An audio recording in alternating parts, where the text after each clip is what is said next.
আপনারা যারা জব নিয়ে অস্ট্রেলিয়া যেতে চান বা সপরিবারে অস্ট্রেলিয়াতে সেটেল হতে চান, তারা কিন্তু বিভিন্নভাবে চেষ্টা করেন যে কিভাবে আমি যেতে পারবো, কিভাবে কোন পন্থায় বিভিন্ন এজেন্সির কাছে বিভিন্ন সময় ছুটাছুটি করেন। আর অস্ট্রেলিয়ার জব ভিসা বা অস্ট্রেলিয়ার ভিজিট ভিসা মাইগ্রেশনটা যেহেতু এত সহজ না বা সবাই এলিজিবল না, দ্যাটস ওয়াই যে কোনো জায়গায় আপনারা প্রপারলি ট্রাই করার পরে অনেক লম্বা সময় ধৈর্য ধরে আপনাকে চেষ্টা করতে হবে, বা সঠিকভাবে আপনি যদি আবেদন করেন তাহলে অনেক প্রিপারেশনের ব্যাপার আছে। তাই আপনাদের যদি কেউ খুব সহজেই অস্ট্রেলিয়ার ভিসা বা অস্ট্রেলিয়ায় নিয়ে যাওয়ার কোনো প্রপোজাল দেয়, তাহলে আপনারা কিন্তু হুমড়ি খেয়ে পড়েন অনেক এজেন্সির কাছে, ইভেন অনেক লাখ লাখ টাকা লেনদেন করে ফেলেন কোনো রকম কোনো যাচাই বাছাই করা ছাড়াই। অস্ট্রেলিয়াতে বিভিন্ন ক্যাটাগরির ভিসা আছে, এমন অনেক ক্যাটাগরির ভিসা আছে যেটা অনলাইনে আবেদন করলে নির্দিষ্ট কিছু ইনফরমেশান দিয়ে শুধু সাবমিট করলে ভিসাটা অ্যাপ্রুভ হয়ে চলে আসবে। তবে সেই ভিসাগুলো বিভিন্ন কান্ট্রি ওয়াইজ বা বিভিন্ন প্রফেশন ওয়াইজ আলাদা আলাদা কিছু এলিজিবিলিটি ক্রাইটেরিয়া থাকে। এরকমই একটা ভিসা নিয়ে আমার সামনে উপস্থিত হয়েছে আমাদের একজন ফলোয়ার, যে একটা ভিসা নিয়ে আসছে এবং উনি জানতে চাচ্ছে যে এই ভিসাটা কি আমার সঠিক কিনা, এই ভিসা দিয়ে আমি আদৌ কি অস্ট্রেলিয়া যেতে পারবো কিনা বা আমি অস্ট্রেলিয়াতে সেটেল হতে পারবো কিনা। তো চলুন আগে ওনার মুখ থেকে শুনি যে উনি কিভাবে এই ভিসাটা পেল। ওনার কথা শোনার পরে এরপর আমি আপনাদেরকে দেখাবো যে এই ভিসাটা কি আসল কি নকল, বা আসল হলেও আপনি কি এই ভিসা দিয়ে যেতে পারবেন কিনা। জি, আসসালামু আলাইকুম। ওয়ালাইকুম জি, আসসালাম। আপনার নামটা বলেন একটু। আমার নাম মোহাম্মদ আশরাফুল ইসলাম। আচ্ছা, বাড়ি আমার কোথায়? Home district Satkhira. আচ্ছা, আমার মূলত এই যে আপনি ভিসার জন্য আমার সাথে কেন দেখা করলেন বা আমাকে কিভাবে আপনি খোঁজ পেলেন? আমি স্যার অ্যাকচুয়ালি আমি অনেক দিন ধরে আপনাকে ফলো করি ইউটিউবে, আচ্ছা, এবং সেখান থেকে আমার আপনার প্রতি অনেকটা আস্থাশীল মনে করি নিজেকে, এটা নির্ভরযোগ্য আস্থার মনে জায়গা করি। তৈরি জি জি হয়েছে, জি দ্যাটস ওয়াই যে আপনি এই ভিসাটা পেয়ে মনে করেছেন যে একটু আমার সাথে হ্যাঁ, এটা আসলে চেক করবেন। ফেক কিনা, আসলে এটা দিয়ে আমরা যেতে পারবে কিনা আদৌ, ওকে, এটার জন্য আমি আপনার সাথে মিট করার জন্য আসছি যে এই জিনিসটা দেখাবো। ওকে, ফাইন। এখন আমাকে একটু আপনার মানে শুরুটা বলবেন যে কিভাবে আপনি এই ভিসাটা কোনো এজেন্সি বা কি মাধ্যমে তো জোরে বলি অবশ্যই আমরা। নিয়েছেন, জি হ্যাঁ। জি তো যেটা বলে আমাদের দেশে এটা কমন একটা, যে দালালের মাধ্যমে জি দালালের মাধ্যমে নিয়েছি। বলে আর কি। জি, ওকে, একটা দালালের মাধ্যমে নিয়েছেন।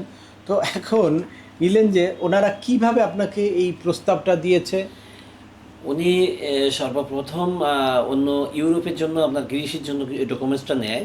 আচ্ছা, নেওয়ার পরে 3 মাস পরে, তখন যখন ও মানে এক্সপায়ার হয়ে গেল 3 মাস, তখন উনি বলছে যে সরি আমি এটা ট্রাই করলাম আগে না। বলে নেই, স্পেসিফিক কোনো ব্যক্তিকে বা কোনো এজেন্সিকে আঘাত করা আমার লক্ষ্য না, যাতে আমার ভিউয়ার্সরা সবাই সচেতন থাকে বা সবাই ওনার মতো আমার কাছে আসতে পারবে না, বা অনেকেই দূর দূরান্তে অনেক প্রত্যন্ত অঞ্চলে বসে আমাদের চ্যানেলগুলো ফলো করে, দ্যাটস ওয়াই চাই যে আমার এখানে না আসলেও তারা যাতে রিয়েল ইনফরমেশনটা বুঝে, বা তারাই যাতে বুঝে যে আমি এই ধরনের কোনো লেনদেন করার আগে কোন সাবধানতা বা সতর্কতাগুলো অবলম্বন করব। জি, তারপরে যখন ওনাদের 3 মাসের অতিক্রম হয়ে গেল, এক্সপায়ার হয়ে গেল, তো উনি তখন আমাকে বলছে যে ভাই আমি এটা তো নিয়েছিলাম, তো আমি এখানে এটা আদৌ হয়নি, বন্ধ হয়ে গেছে। গ্রিসের না, কাজটা হ্যাঁ বন্ধ হয়ে গেছে। হ্যাঁ বন্ধ হয়ে গেছে। তখন আমার মানে যেহেতু আমার এই বোনের ছেলেটা, আমার ভাইগনা, এই যে ছেলেটা সজল, মাহমুদুল হাসান সজল নাম। আচ্ছা, এখন ও তো সবসময় এখানে ঢাকাতে আসে না, বা যাতায়াত ওর অতটা জানাশোনা নেই। ও আমাকে অনেক দিন ধরে ইয়ে করছে আমি ইউরোপ যাব, অন্য জায়গায় যাবো, নর্মাল কোনো কান্ট্রিতে তার যাওয়ার মানে কোনো ইচ্ছেই না, কিউরিওসিটিও নেই। আচ্ছা, যার কারণে আমি দেখি যে আসলে আমার আত্মীয়ের ভিতরে বা জানাশোনার মধ্যে যদি ওইরকম কোনো লোক থাকে, তো আমি চেষ্টা করি, দেখি না, আমিও তো একটু মানে উদ্বিগ্ন হয়ে গেছি। আচ্ছা, তারপরে ওনাকে আমি ফলো করলাম যে ভাই এই ব্যাপার, আপনি তো আপনার নিজের ভাইয়ের জন্য ডকুমেন্টস দিয়েছেন, তা অ্যাকচুয়ালি আমার এই ভাইগনা যদি পারেন আমাকে একটু উপকার করতে পারেন, দেখেন আপনি চেষ্টা করি, তবে আমার জন্য ক্ষতি না হয়, আচ্ছা, এইটুকু আমি ওনার কাছে বলছিলাম। লাস্ট পর্যায়ে উনি পারে নাই ওটা। লাস্টে আমার দুলাভাই ছিল, ওনার সাথে বলছে যে আমি এটা ফেরত দেব, তা আপনারা কি বলতে চাচ্ছেন, আমার একটা অপশন আছে। অপশনটা হচ্ছে অস্ট্রেলিয়ার বিষয়, ওই 1 মাসের ভিতরে আমি ভিসাটা দিতে পারবো। আচ্ছা। এর আগে না, আপনাদের ঠিক কাছ আছে। থেকে 2 লক্ষ করে টাকা নিচ্ছি উনি। ওই যে গ্রিসের জন্য। জি। আচ্ছা, তারপরে 2টা ডকুমেন্টস আমার কাছে, 2টা পাসপোর্ট এবং আপনার এই যে আমার মানে পাসপোর্ট নিয়ে নেয়, প্লাস এগুলো নেওয়ার পরে উনি বলছে আমাকে হঠাৎ করে যে আমাকে ঢাকায় আসতে হবে, বিএসএফ গ্লোবাল ওখানে Biometric মানে দিতে হবে। ইয়ে দিতে হবে, আরও 1 লক্ষ টাকা দেওয়া লাগবে বিএফএস এর ডেট হ্যাঁ হ্যাঁ। তো তখন উনি ওই ডেট পাওয়ার পরে ওই ডকুমেন্টসটা আমাকে দিয়েছে, দেওয়ার পরে আমাদুল্লাহ ভাইকে বলছি যে ভাই এই বলতে চাচ্ছে এখন হলি আপনি তো ওনার সঙ্গে বলছেন যে ও যদি পারে তাহলে এটা যাক। আমি কিন্তু ওনাকে বলছিলাম যে এই পর্যন্ত এনাফ থাক, যদি না হয় আমি এতে আর বাড়াতে চাই না। মানে গ্রিসের হ্যাঁ ওই পর্যন্তই আমার জন্য অফ থাক, উনি ব্যাগ দেখ। গত এই যে এখানে ডেট দিয়েছে দেখেন, হলির পর আমার কাছে বলছে ভাই আপনার টাকা ম্যানেজ করতে হবে 50% 2nd টোটালি। ডিসেম্বর উনি ধরেন এখন ওনার 14 লক্ষ টাকা দিতে হবে টোটাল টোটাল 14 লাখ 14 লক্ষ টাকা। এবার ওখান থেকে 50% এক্ষুনি পে করতে হবে, আর বাদ বাকি আপনার ফ্লাইটের সময়। তো 50% ধরেন 7 লক্ষ টাকা দেওয়া লাগবে একটা ডকুমেন্টে। আচ্ছা সেখানে আমার দেওয়া ছিল ধরেন 3 লক্ষ টাকা, তারা 4 লক্ষ টাকা উনি আরও দাবি করতেছে। আচ্ছা সেক্ষেত্রে আমি বললাম কি এই টাকাটা যখন আমি লেনদেন করব, তখন আমার একটু এর আগে যখন এটা হয় নাই, আমিও আমার মনের কনফিউশন হচ্ছে, আমি এটা আগে একটু চেক করব। ওনাকে বলছি ভাই যে আমাকে 2-3 অন্তত কয়েকটা দিন সময় দিতে হবে, 2 দিন কম করি, আমি জিনিসটা একটু চেক দেবো, দেওয়ার পরে প্রয়োজনে আপনি মনে করলে তখন আমি এটার সিদ্ধান্তটা দেবো। কারণ আমি তো টাকাটা আপনার কাছে দিলি তো আমি ইচ্ছে মতো না, এটা আমি আর করতে পারবো না। সেই সুবাদে আমি আর কি ওনাকে দিয়েছি, এই প্রস্তাবটা দিয়েছিলাম ওনাকে। তারপরে উনি এই দীর্ঘ 1 সপ্তাহ হয়ে গেল আমাকে বলছে ভাই আপনি অমুক দিন আসেন ঢাকাতে। আমি একটু চিটাগাং যাচ্ছি, আমার 3 দিন সময় দেন। 4 দিন পরে যখন ওনাকে নক করছি, উনি বলছে যে না তুমি 25 তারিখের পরে আসো, 24 তারিখের পরে আসো। এইবার 25 তারিখের পরে আসো বলি, এইবার 25 তারিখের পরের থেকে উনি আর ফোন ধরতেছে না। মানে ফোনটা একবার নেটের লাইনটাই করে 2-1টা মেসেজ আমাকে দিয়েছে, ওখানে আছে সব কিছু ডকুমেন্টস। উনি ভয়েস মেসেজ দিয়েছে। পরে ওনাকে আর এই 1 সপ্তাহ যাবত কোনো ডকুমেন্টস আমি ওনাকে পাচ্ছিও না, উনিও কোনো আমাকে মানে কোনো যোগাযোগ দিচ্ছে না আমাকে। আচ্ছা আমি ডিসকানেক্ট হয়ে গেছে। আমি এখন এনারা আমার উপরে চাপ দিচ্ছে যে খেতে কি হইলো, কি আমি কি করবো এই করবো। তখন আমি ভাবছি যে যে কোনোভাবে আমাকে ওখানে যেতে হবে। আজকে ওখান থেকে আমরা আসছি, ওনার শেষ বেশ ওনার বাসায় গেছি, আমি ওনার বাসা চিনি। তারপর গেছি, আমি কথা বলছে যে ভাইও ছিল, বলছে না আমি ভিসা দিছি, ভিসা আমার মানে এক্স্যাক্টলি ভিসা কোনো রকম সমস্যা নাই, ভিসা আমি দিছি, আপনারা চেক করি দেখবেন বলেছেন। এখানে এখন হোল্ডে আছে। আমার ওনার নিজের ভাইও যেতে চাইছিল, তাহলে আমাকে আপনার ভাই তো আগে ফ্লাইট হওয়ার কথা, তাহলে কি হয়েছে? তাহলে সেগুলো হোল্ডে আছে। এই বর্তমান যে এই মানে নিউ ইয়ারের উপলক্ষে এর জন্য এটা ছুটি পড়ে গেছে, এটা আমি একটু মানে এর জন্য আরও আগামী মাসের 10 তারিখ পর্যন্ত সময় লাগতে পারে। তো ওনারা মূলত পেমেন্ট যে চাইছিল আর কিছু বলছে না। আমি বলছি আমি এটা ডকুমেন্টটা চেক করব। আপনার এই যে যেই ভিসাটা, এটা হচ্ছে maritime crew visa sub class 988। তো এইটার কন্ডিশনটা হচ্ছে কিছুতেই আপনি মানে বাই এয়ারে ফ্লাই করতে পারবেন না এই ভিসা নিয়ে। এই ভিসা নিয়ে আপনার কোনো শিপে গিয়ে অস্ট্রেলিয়ায় নামতে হবে, এবং এই ভিসাটা দেয় হচ্ছে তাদেরকে যারা মানে অস্ট্রেলিয়ার মানে নমিনেটেড কিছু ইয়ে আছে, MCB ship, MCB eligible ship, ওই শিপে যারা ক্রিউ মেম্বার তারাই শুধুমাত্র এই ভিসাটা পায়। তো এখন যদি আপনাকে কোনো একটা ডকুমেন্ট সাবমিট করে দেয়, এখানে তো হচ্ছে এই অস্ট্রেলিয়ার ভিসার ক্ষেত্রে আপনারা জানেন যে কোনো ফিজিক্যাল ডকুমেন্ট সাবমিট করতে হয় না, সবই অনলাইনে ডকুমেন্ট সাবমিট করতে হয়, ওইটার উপরে এই ভিসাটা হয়, কোনো ইন্টারভিউ নাই, জেনুইনলি ভিসাটা হতে পারে। হ্যাঁ, আপনার এই ভিসাটা মানে রিয়েল হতে পারে, কোনো সমস্যা নেই, কিন্তু তারপরেও আপনি এই ভিসা দিয়ে ফ্লাই করতে পারবেন না। কেন? এটার কন্ডিশনই হচ্ছে এই শিপটা যেখান থেকে আপনাকে পিক করবে সেই শিপ গিয়ে আপনাকে অস্ট্রেলিয়ায় নামাবে, যে কোনো অস্ট্রেলিয়ার যে কোনো ইয়াতেই হতে পারে, ওই শিপে আপনি নামবেন, এয়ারে গিয়ে আপনি অস্ট্রেলিয়ায় নামতে পারবেন না এই ভিসাতে। আর তারপরে যেই এমসিবি এলিজিবল যেই শিপ, ওই শিপগুলো অনেক বড় বড় ইন্টারন্যাশনাল শিপ, ওখানে আপনাকে উঠতে দেওয়ার কোনো কারণ নাই। অল্প কিছু টাকা পয়সা দিয়ে ওই শিপে জব ম্যানেজ করারও কোনো রকম কোনো সুযোগ নেই। কিছু ডকুমেন্ট দিয়ে আপনার এই ভিসাটা নিতে পারে, 1। আর 2 নম্বর হতে পারে যে ফেক ডকুমেন্টও না দিলেও টু কমপ্লিটলি ভিসাটাই এই অন্য কারো এই ভিসাটার কপিটার মধ্যে জাস্ট আপনার নামটা বসায় দিয়ে এগুলো কিছু এডিট করে দিয়ে edit দিতে করি। পারেন। এইটাই রাইট। আমি এটা জানতে চাইছি স্যার, ওই যে উনি যেটা বলছে, আমার একজন বলছে যে এটা চেক করার মানে ওই যে ডকুমেন্টসটা যেটা আছে জি। অ্যাকচুয়ালি যে উনি যে প্যাসেঞ্জারের নাম আছে যে চাওয়ার আর কি উনি ক্যান্ডিডেটের নাম থাকলেও বা পাসপোর্ট নাম্বার থাকলেও আসলে কি এটা কি ওরকম চেক দেওয়া যাবে, সম্ভব কি না? দুইভাবে চেক করা যায় অস্ট্রেলিয়ার ভিসাটা। এক হচ্ছে এই যে অস্ট্রেলিয়ার যেই সাইট আছে গভর্নমেন্ট সাইট ভিভো, এই ভিভোতে গিয়ে আপনার গ্র্যান্ড নাম্বার, আপনার পাসপোর্ট নাম্বার, আপনার ডেট অফ বার্থ এগুলো দিয়ে চেক করা যায়। আর দুই হচ্ছে অস্ট্রেলিয়ার যে কোনো ভিসা করতে গেলেই একটা ইমি অ্যাকাউন্ট খুলতে হয়। একটা ইমি অ্যাকাউন্ট খুলেই এই সব ডকুমেন্টগুলো সাবমিট করতে হয়। তো ওই ইমি অ্যাকাউন্টের আইডি পাসওয়ার্ড যদি আপনাকে দেয় তাহলেও এটা বোঝা যায়। এই অনলাইনে ওদের গভর্নমেন্টের যেই সাইট সেখানের থেকে ওই ইমি অ্যাকাউন্টটা পাইলে অনেক অথেন্টিক, কিন্তু এই ইমি অ্যাকাউন্টটা অনেক ক্ষেত্রেই দেয় না যে কোনো এজেন্সি, কারণ মানে তাদের হাতে আর কিছু থাকে না। ওটা যদি চায় তাহলে মানে সব কিছুই আপনার হাতে চলে আসলো, সেটা ভালো কথা, সেটা না দিতে পারে। কিন্তু এই সাবক্লাসটা ক্রাইটেরিয়া ম্যাচ করতে হবে, আর হচ্ছে এই ভিভোতে আপনার ভিসাটা অ্যাভেলেবেল থাকতে হবে। তো দেখি আমরা ভিভোতে ভিসাটা অ্যাভেলেবেল আছে কিনা।